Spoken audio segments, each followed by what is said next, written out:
Cuddalore copper மலைப்பகுதியில் குடிநீர் குழாயில் உடைப்பு ஏற்பட்டு தண்ணீர் வீணாக வெளியேறி வருகிறது.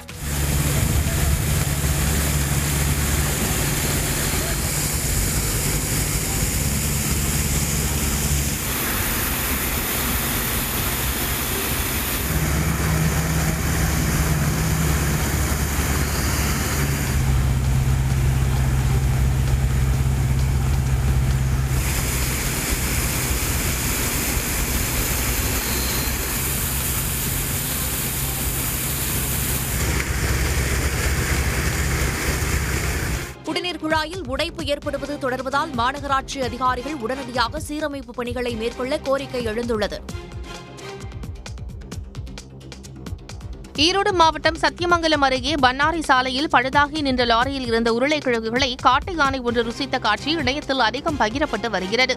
லாரியில் மூடப்பட்டிருந்த தார்பாய்களை அகற்றிய காட்டு யானை மூட்டைகளில் இருந்த உருளைக்கிழங்கை ஒரு பிடி பிடித்தது.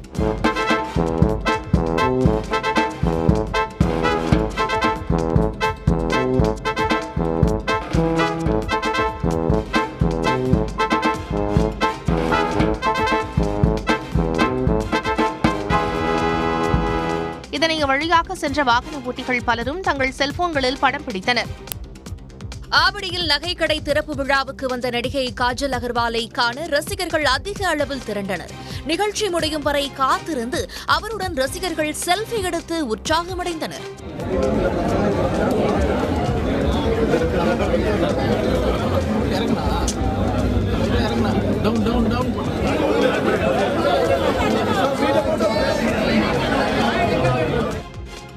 மேற்கு தொடர்ச்சி மலைப்பகுதிகளில் கனமழை பெய்ததால் தேனி மாவட்டம் ஆண்டிப்பட்டி அருகே உள்ள மேகமலை அருவியில் வெள்ளப்பெருக்கு ஏற்பட்டது.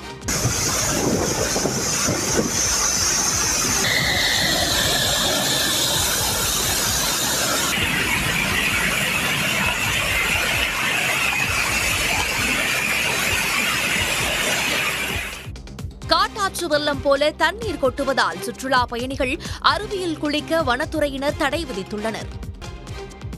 ராணுவத்தில் பணியாற்றி ஓய்வு பெற்ற ராணுவ வீரருக்கு அவரது சொந்த ஊரான ஆலங்குளம் அருகே கடங்கநேரி கிராமத்தினர் உற்சாக வரவேற்பு அளித்தனர்.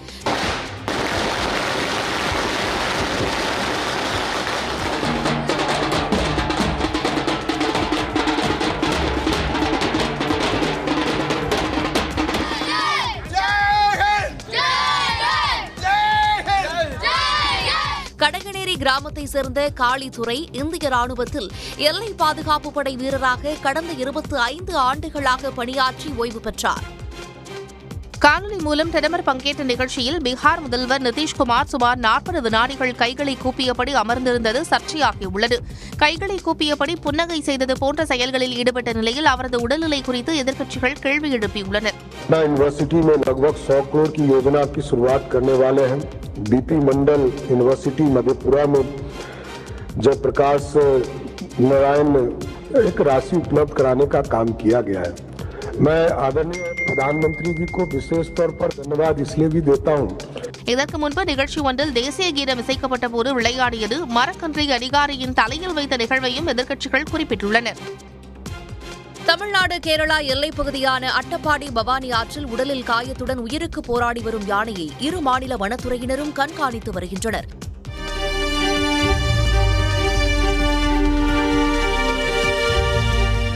யானைக்கு காயம் ஏற்பட்டது எப்படி, எந்த மாதிரியான சிகிச்சை அளிக்கலாம் என வனத்துறையினர் ஆய்வு செய்து வருகின்றனர்.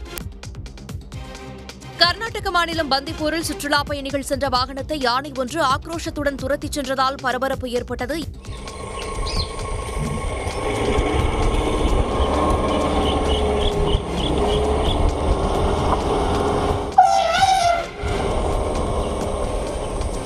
இந்த காட்சிகள் சமூக வலைதளங்களிலும் அதிக அளவில் பகிரப்பட்டு வருகின்றன. இந்திய கிரிக்கெட் வீரர் ரிஷப் பண்ட் தனது 28வது பிறந்த நாளை கேக் வெட்டி கொண்டாடினார். இங்கிலாந்து சுற்றுப்பயணத்தின் போது மீண்டும் காயமடைந்த ரிஷப் பண்ட் அணிக்கு திரும்ப தயாராகி வரும் நிலையில் நேற்று அவர் தனது 28வது பிறந்த நாளை கொண்டாடினார். உடற்பயிற்சி மையத்தில் சக நண்பர்கள் சேர்ந்து அவரது பிறந்த நாளை கொண்டாடிய காணொலி வெளியாகியுள்ளது.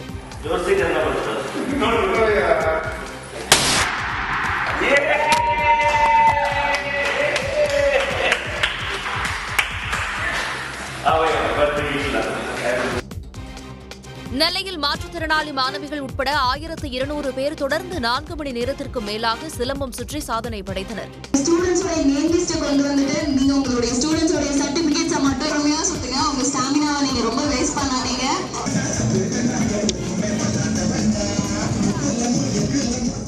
காலை 10:10 மணி முதல் மதியம் 2:25 மணி வரை தொடர்ச்சியாக நிறுத்தாமல் சிலம்பம் சுழற்றி அசத்தினர். திருப்பதியில் கொட்டிய மழையால் மலைப்பாதை படிக்கட்டுகளில் தண்ணீர் ஆர்ப்பரித்து கொட்டியது.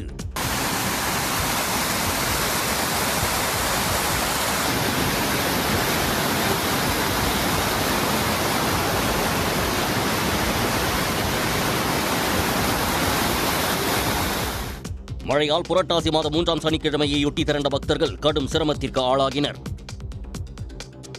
பீகார் மாநிலம் ரோஹ்தாஸ் மாவட்டத்தில் உள்ள சாசரம் என்ற இடத்தில் கனமழை காரணமாக பல நூறு வீடுகளை மழைநீர் சூழ்ந்தது.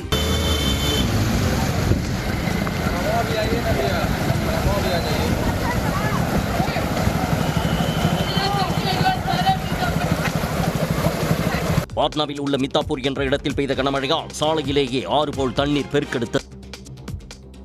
இலங்கையின் தலைமன்னாரிலிருந்து தனுஷ்கோடி வரை 30 கிலோமீட்டர் தொலைவை சென்னையைச் சேர்ந்த 12 வயதான மாற்றுத்திறனாளி நீச்சல் வீரர் 9 மணி நேரம் 11 நிமிடங்களில் நீந்தி சாதனை படைத்துள்ளார். சென்னை முகப்பேரைச் சேர்ந்த பெரியார் செல்வன், பத்மபிரியா ஆகியோரது மகன் புவி ஆற்றல் தான் இந்த சாதனையை நிகழ்த்தியுள்ளார்.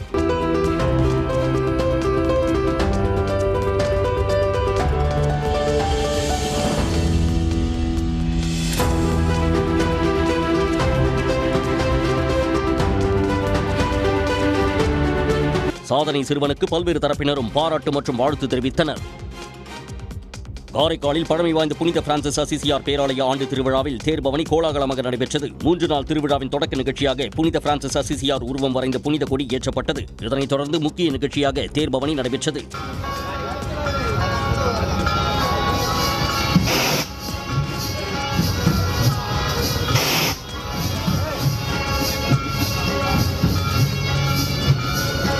இந்நிகழ்ச்சியில் திரளான கிறிஸ்தவர்கள், கிராம மக்கள் பங்கேற்று பிரார்த்தனை நடத்தினர்.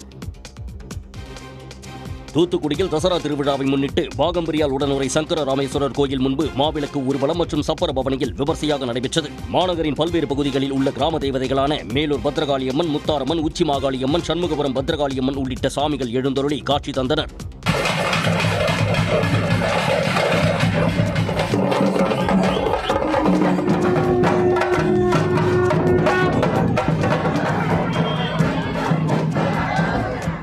ஐநூற்றுக்கும் மேற்பட்ட பெண்கள் பங்கேற்று வழிபாடு நடத்தினர். அலங்கரிக்கப்பட்ட வீதி உலா வந்த சப்பரங்களுக்கு பரிசுகள் வழங்கப்பட்டன. திருவள்ளூர் மாவட்டம் பொன்னேரி அருகே திரு ஆயர்பாடி ரயில்வே மேம்பாலத்திற்கு கீழே கனரக வாகனங்கள் செல்லாத வகையில் ரயில்வே துறையால் அமைக்கப்பட்ட இரும்பு பைப் உடைந்து விழுந்ததால் போக்குவரத்து பாதிக்கப்பட்டது. திரு ஆயர்பாடி அருகே கடந்த சில நாட்களுக்கு முன்பு சிமெண்ட் கலவை லாரி ஒன்று சிக்கி விபத்துக்குள்ளான நிலையில் ரயில்வே நிர்வாகம் கனரக வாகனங்கள் இந்த வழியாக செல்வதற்கு தடை விதித்து இரும்பு பைப் போடப்பட்டது. இந்த நிலையில் பழவேற்காட்டில் இருந்து பொன்னேரி நகரத்தில் லாரி ஒன்று செல்ல முயன்ற போது அதில் பட்டு அந்த இரும்பு பைப் உடைந்தது. இதனால் போக்குவரத்து பாதிப்பு ஏற்பட்டது. இந்த போக்குவரத்து நெரிசலில் தாய் சேய் ஆம்புலன்ஸ் வாகனம் ஒன்று சிக்கிக் கொண்டது. உடனடியாக அந்த பகுதிக்கு வந்த போக்குவரத்து காவல்துறையினரும் ரயில்வே துறையினரும் அந்த இரும்பு பைப்பை அகற்றி போக்குவரத்தை சீர் செய்தனர். கன்னியாகுமரி மாவட்டம் மேற்கு தொடர்ச்சி மலையை ஒட்டி அமைந்துள்ள சுற்றுவட்டார பகுதிகளில் விட்டு கனமழை பெய்தது.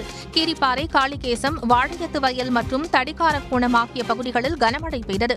இதனால் கீரிப்பாறை பகுதியில் காட்டாற்று வெள்ளம் ஏற்பட்டுள்ளது. ஆற்றின் கரையோரம் வசிக்கும் மக்கள் பாதுகாப்பாக இருக்க அறிவுறுத்தப்பட்டுள்ளது. தொடர்ந்து மழை பெய்யக்கூடும் என்பதால் மாவட்ட நிர்வாகம் மழை அதிகம் பெய்யக்கூடும் பகுதிகளை தொடர்ந்து கண்காணித்து வருகிறது.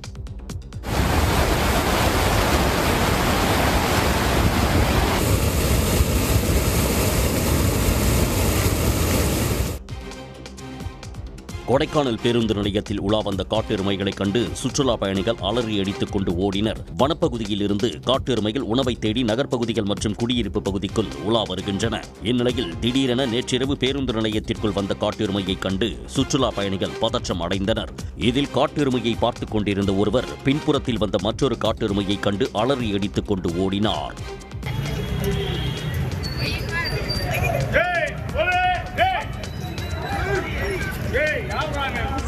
நகர்ப்பகுதியில் உலாவரும் காட்டெருமைகளை வனப்பகுதிகளுக்குள் விரட்ட சுற்றுலா பயணிகள் வனத்துறையினருக்கு கோரிக்கை விடுத்துள்ளனர். சிவகங்கை மாவட்டம் மானாமதுரை அருகே வைகை ஆற்றுப்படுகையில் திறந்தவெளி கிணறு அமைக்க கிராம மக்கள் எதிர்ப்பு தெரிவித்துள்ளனர். கச்சாத்தநல்லூர் கிராமத்தையொட்டி வைகை ஆற்றுப்படுகையில் 6 திறந்தவெளி கிணறு அமைத்து இளையான்குடி பேரூராட்சியில் நிலவும் தண்ணீர் தட்டுப்பாட்டை போக்க திட்டமிடப்பட்டுள்ளது. இதனால் தங்களது கிராமத்தில் வறட்சி ஏற்படும் என கச்சாத்தநல்லூர் கிராம மக்கள் அச்சம் தெரிவித்துள்ளனர். 3 வருஷமா விவசாயத்துக்கு எல்லாத்துக்குமே தண்ணி பற்றாக்குறையா இருந்து இப்பத்தையும் பரவாயில்லாம தண்ணி வருது. வந்துகிட்டு இருக்கையில இப்பயும் எங்களுக்கு பெரிய ராட்சச போர் போடணும்னு சொல்றாங்க. சொன்னதுல எங்களுக்கு குடிநீர் பத்தாது. ஏற்கனவே உள்ளூர்லயே சண்டையா இருக்கு. மறுபடியும் நாங்க தண்ணியை கொடுத்துட்டு நாங்க எங்க போறது? ஒரு நாளைக்கு 30 லட்சம் லிட்டர் தண்ணி எடுத்துட்டு போறோம்னு சொல்றாங்க. 30 லட்சம் லிட்டர் தண்ணினா இங்க இருக்க விவசாய நிலம் எல்லாமே பாலைவனம் மாதிரி தான் போயிடும். விவசாயம் எதுவுமே பண்ண முடியாது. மக்களும் குடி தண்ணிக்கு தட்டுப்பாடு ஆயிரும். அதனால தயவு செஞ்சு நீங்க போடக்கூடாதுன்னு நாங்க கேட்டுக்கிறோம். இது தொடர்பாக கிராம மக்களிடம் பேச்சுவார்த்தை நடத்திய அதிகாரிகள் 1 வாரத்திற்குள் முடிவை தெரிவிக்குமாறு கூறிவிட்டு சென்றுள்ளனர். உடனுக்குடன் செய்திகளை தெரிந்து கொள்ள சன் நியூஸ் பெல் ஐகானை கிளிக் பண்ணுங்க.